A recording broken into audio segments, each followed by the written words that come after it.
The Board of Fellows of the Pharmaceutical Society of Nigeria has expressed great concern over the perennial effect of drug abuse in every nook and cranny of the country, and as such it is determined to unveil a new strategy which will combat the menace which has assumed an epidemic dimension.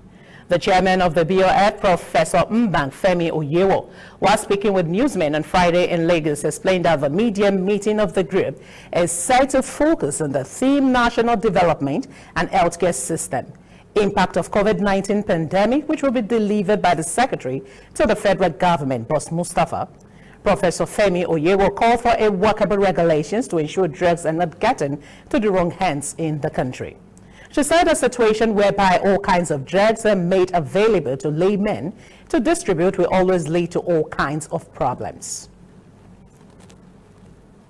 The project, Campaign Against Drug and Substance Abuse, is no longer news that the incidence of drug or substance abuse in Nigeria has assumed an epidemic dimension, especially among children, adolescents, and youth, which calls for widespread intervention. The pharmacists are custodians of medicines, which include drugs, vaccines, and biologicals.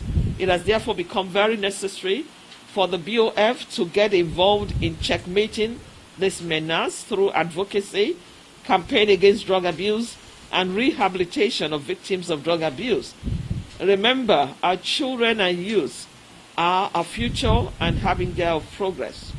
They must think wise, act smart, and say no to drugs at all times.